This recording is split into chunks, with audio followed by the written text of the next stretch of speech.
I'm very glad to have Chris Baker here for a talk about Oracle database products and the technologies. Chris, perhaps you start to introduce yourself and what you are doing, what your role is at Oracle, and yeah, what's going on. Okay. Hi Dirk, it's very nice to be here at DOAG. It's a real pleasure to see so many people here.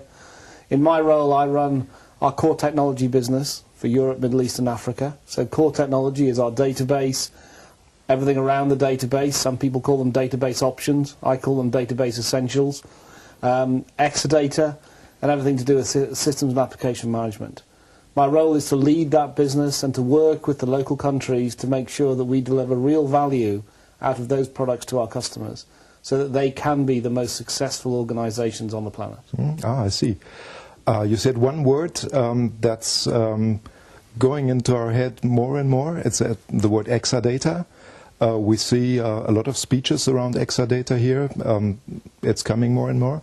So perhaps you tell us a little bit about how Exadata can help us driving our IT businesses and how it can be used for our customers to make them better. I'm always happy to talk about Exadata.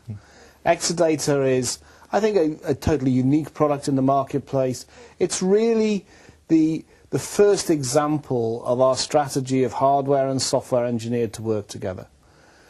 The way that we designed Exadata was to take storage, to take servers, to take connectors, and to take software and put it all into a standard pre-configured environment. So that it's really about how can you have that standard architectural building block that you can use as the base layer into your organization.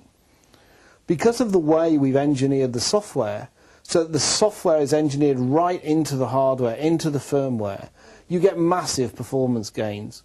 But the great thing about it is you can deploy it very, very quickly. So for example, the Oracle database machine, the Sun Oracle database machine, was introduced only just over a year ago. In fact, it only started shipping in January 2010. And already we have many tens of production references here in Europe, Middle East and Africa. That's really fast deployment by anybody's standards. And it's because they're all the same. It's a standard building block. And that gives agility. It gives people the building block to allow them to do different things. But because of the performance, it means they need less boxes. So you have a smaller green footprint. You have data center consolidation, which everybody is talking about as they modernize data centers as well. So Exadata is changing the way IT organizations think about that data infrastructure at the same time as the volumes of data are increasing so rapidly. In fact, if I think about the amount of data that is growing in most industries, it's growing maybe 2 times every year. Transaction volumes are going up about 40% a year. That data infrastructure is critical to be able to deal with that growth. So what I find very interesting about it is that it's in that short period of time, you say that you have so much customers that are not only testing and evaluating the machine, but it's already in production usage and they are meeting all the goals, performance, stability, scalability that the machine presents. Yeah. I think we have to remember what the machine is. I mean, the machine is a standard x86 box. It's just running standard Intel environments, standard Sun 7000 disks, but most importantly, it's just running standard Oracle 11G, the latest version of the world's most popular database.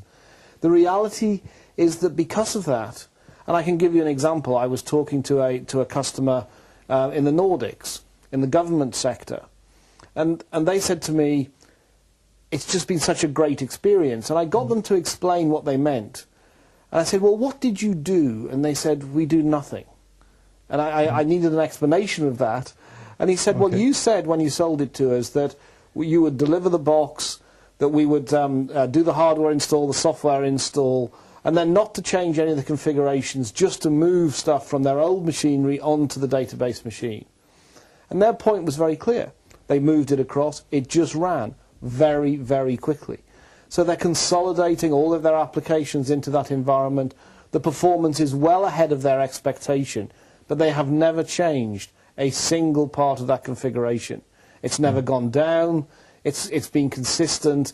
They are getting the performance and scalability, but the architectural standardization is the reason they've been able to deploy so quickly. And I think that's a key story for the story of Exadata, because being able to do that standardization, it's a new paradigm for IT. It releases people to do things they want to do in the future, rather than spending all of their time managing the really complicated environment, which just happens in IT. It's about simplification and standardization. A question that I personally have is, now that you, with Oracle and Sun, have all the architecture, the hardware architectures as building blocks for doing stuff, are there any plans to integrate the Spark architecture into a new generation Exadata machine? Exadata was deliberately designed on industry standard hardware. It was designed, it was a long engineering program. We were very clear that what we would do is that we would always keep up with technology. So, for example, we're on new Intel chips. We have changed the disks to upgrade the disks and so on. However, it is built in a way to use those standardized building blocks. Our strategy is very much to use those building blocks going on. And of course, now that we own the Spark architectures, we will continue to develop those. However, what we're saying with Exadata is it's about architectural simplicity. We want to make sure that architectural standardization and simplicity will continue going on. I'm not going to comment on the future of Oracle in 5 years' time, but the standardization is the thing that has made a real difference. Now, it's interesting that one of the things that we have done, and we've released very recently, is that we started Exadata running on Linux. Now you have a choice. You can either boot it into Linux or you can boot it into Solaris 11 Express, because we have many customers who are very, very passionate about Solaris. So we wanted to give them that ability. So we will always look at what our customers are saying. However, let's be really clear. It is about standardization. It is about architectural building blocks. We will continue that. Our compatibility is very important. The very first version of the database machine ran on HP hardware. I have some HP hardware in my labs. I have Sun hardware in my labs. They both run exactly the same software.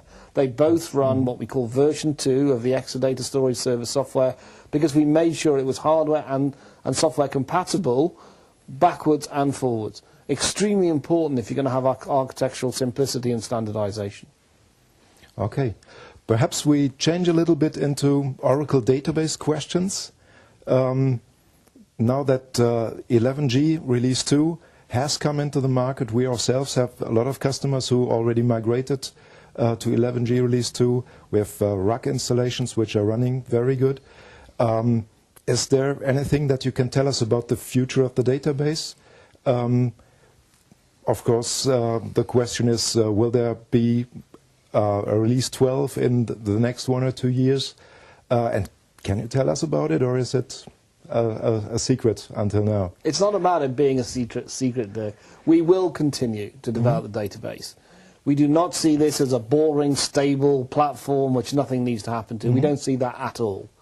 If you look at what we did with 11G, we started bringing things like advanced compression, active data guard. We brought new features into the database, and we are continuing to develop that. I don't think it's any secret that, of course, there will be a next major release. There will be a next major release. What we call it, I have no idea. The marketing department will determine that in Redwood Shores at some point. But I think the thing which is really, really important, the reason that Oracle has been so successful in the database has been 2 or 3 reasons. The first thing is we've been consistent. We have helped our customers to get new functionality, but at the end of the day, we have allowed people to do the things that they want to do, which is to store data, manage data, secure data. And as market pressures come on, so security is a great example.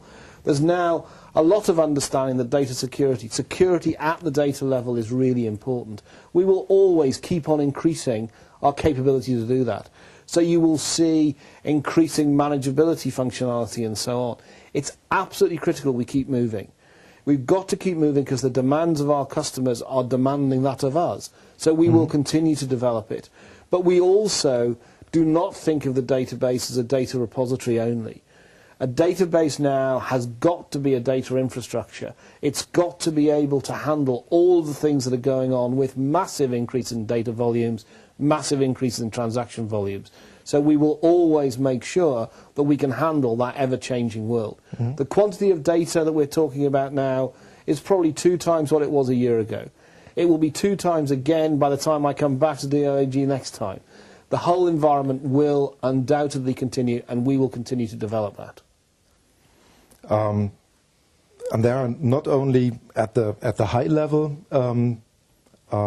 point of database technology, but Oracle is also very successful at the low-cost or no-cost options, the Oracle Express Edition, which is now at release 10. Will there be news about another version of Oracle Express Edition? Is Oracle planning to have like an Express Edition version 11? We're continuing to look at all segments of the marketplace. I mean, we're very conscious that we have a lot of very large enterprise customers, but we also have small and medium businesses and startup businesses. So obviously we will continue to invest in that environment. We will continue to invest in things like Express and MySQL, for example. We are continuing to invest in those products. The key for us is making sure that we are able to change with what our customers are demanding, the functionality that they require in all segments of the marketplace, and we will continue to do that. May I ask you about your personal interests? I heard some rumors that you're very interested in speed and stuff. Well, maybe that's why I do this. I think performance is really interesting in my work life. I think it's something that we need, as is agility. So in my private life, I also race motor cars.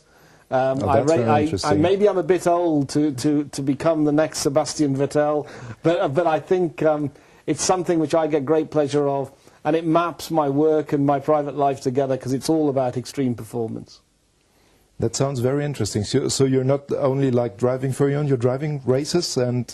Indeed. So I wish you good luck for your race career and also continuing success for all the products in the database environment Oracle has, the hardware and software combinations which are very impressive at the moment.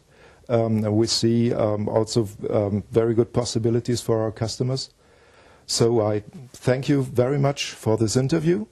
If you have to tell us something that I forgot to ask, I'll give you a chance to do that.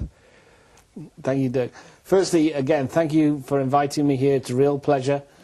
I guess the thing is, I think that this is a really exciting time for people who are involved in infrastructure, really exciting time with the advent of cloud. All of the effort that we are putting in is to help our customers in a changing world. By standardization, by simplification, we can give people the foundation for moving to cloud. We can also help people think about the way they want to run their businesses in IT, and we will continue to do that. But it is a great pleasure to be at this fantastic event, and I will hope that I'll be back next year to talk a bit more about the things that we've moved on. Okay, it was very nice to meet you here. Thanks for for the information you gave us, and have more fun at the DOAG Konferenz in Ausstellung. Thank you. Thank you. Chris. Thank you.